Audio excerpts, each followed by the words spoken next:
Future tech always comes with two things: promise and unintended consequences. And it's those consequences that I want to explore.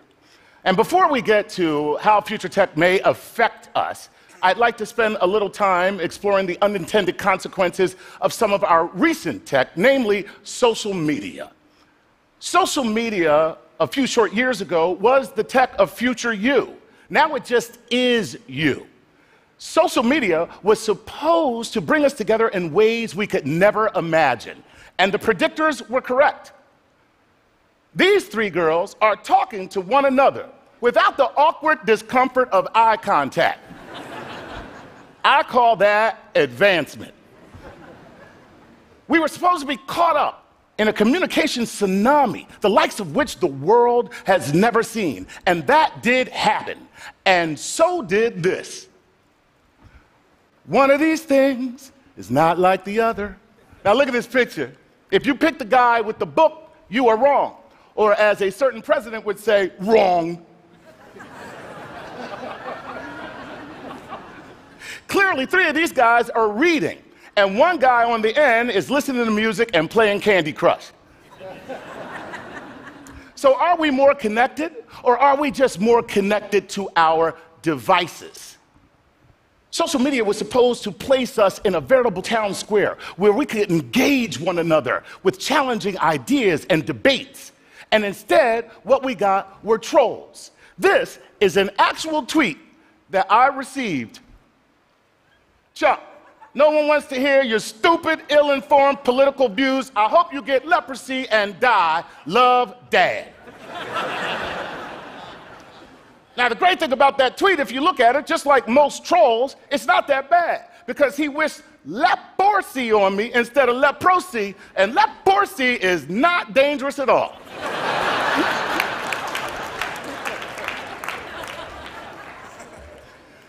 Along with trolls, we got a brand new way of torturing teenagers: cyberbullying. A concept that my 75-year-old mother just can't seem to wrap her head around. So did they hit him? No, Mom, they didn't hit him. Did they take his money? No, Mom, they didn't take his money. They put his face in the toilet? No, Mom, they didn't. Well, what did they do? They attacked him on the internet. Attacked him on the internet? Well, why don't you just turn off the internet? Your whole generation is a bunch of wussies. She's got a point. She's got a point. And I don't even want to talk about what social media has done to dating. I was on Grindr until I found out it wasn't a sandwich app. And I can't even tell you about Tinder, except for the fact that if you think that there is a limit to the amount of anonymous sex we can have on this planet, you are sadly mistaken. So where do we go from here? Well, let's just jump right in and play the hits. Driverless cars, something that has already been around for many, many years, just without the assistance of computers.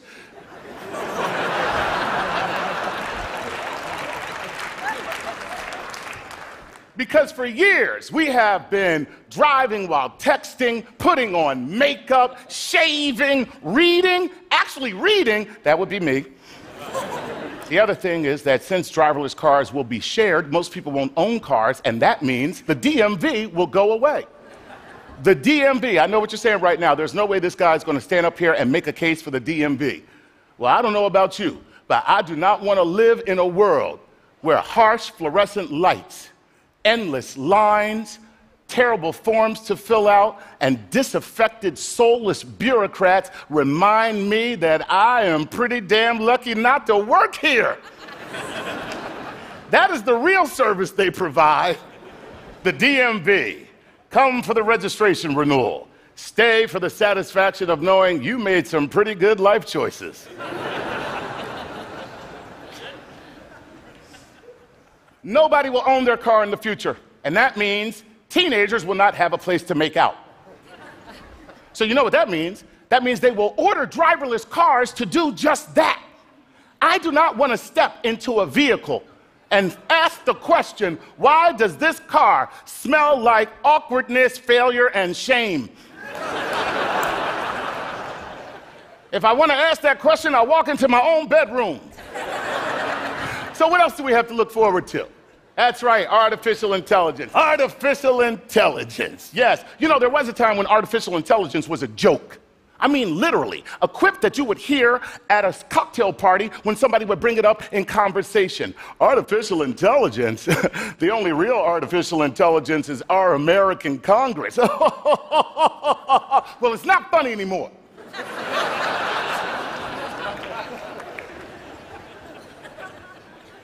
Stephen Hawking, Elon Musk, and Bill Gates have all gone on record expressing grave reservations about artificial intelligence. That's like Jesus, Moses, and Muhammad coming together and saying, guys, here's something we can all believe in. You might want to go with that, is all I'm saying. We are actually teaching machines how to think, how to understand our behavior, how to defend themselves, and even practice deception. What could possibly go wrong? The one thing is for sure, the creation always despises its creator, okay? The Titans rose up against the gods, Lucifer against Jehovah. And anybody who has a teenager has heard these words: I hate you, and you're ruining my life. I hate you. Now just imagine that sentiment with a machine that can outthink you and is heavily armed. The result? Absolutely.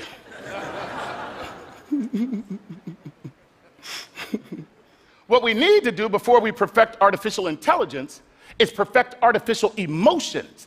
That way, we can teach the robots or machines how to love us unconditionally, so that when they figure out that the only real problem on this planet is us, instead of destroying us, which, by the way, is totally logical, they will find us adorable, like baby poop. Oh my God, I just love the way you destroy the planet. I can't stay mad at you. You're so cute. You're so cute. Can't talk about this without talking about robotics, okay? Remember when you thought robotics were cool? I remember when I thought robotics were cool until I figured out that they were going to take everybody's place, from the delivery guy down to the heart surgeon. The one thing, though, that is very disappointing about robotics is the holy grail of robotics, and it hasn't even happened. I'm talking about the robot girlfriend, the dream of one lonely geek in a windowless basement who vowed one day, I am going to marry my creation. And there actually is a movement underway to stop this from happening for fear of exploitation. And I, for one, am against that movement. I believe we should have robot girlfriends. I just believe that they should come with a feminist protocol and artificial intelligence, so she can take one look at that guy and go, I am too good for you, I'm leaving.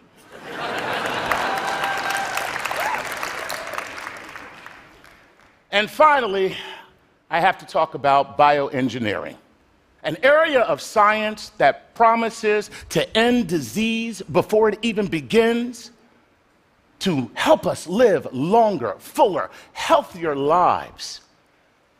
And when you couple that with implantable hardware, you are looking at the next incarnation of human evolution. And all of that sounds great until you figure out where it's really going. One place: designer babies, where no matter where you are on the globe or what your ethnicity, babies will end up looking like that.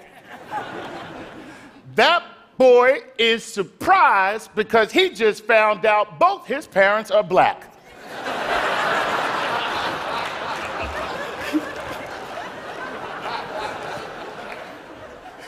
Can you imagine him at a cocktail party in 20 years?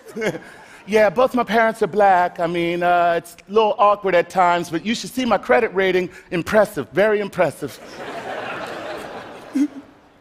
Now, all of this seems scary, and everybody in this room knows that it isn't.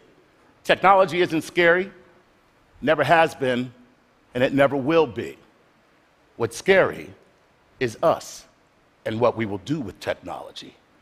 Will we allow it to expose our humanity, showing our true selves and reinforcing the fact that we are indeed our brother's keeper? Or will we allow it to reveal our deepest, darkest demons? The true question is not whether or not technology is scary. The true question is, how human are you? Thank you.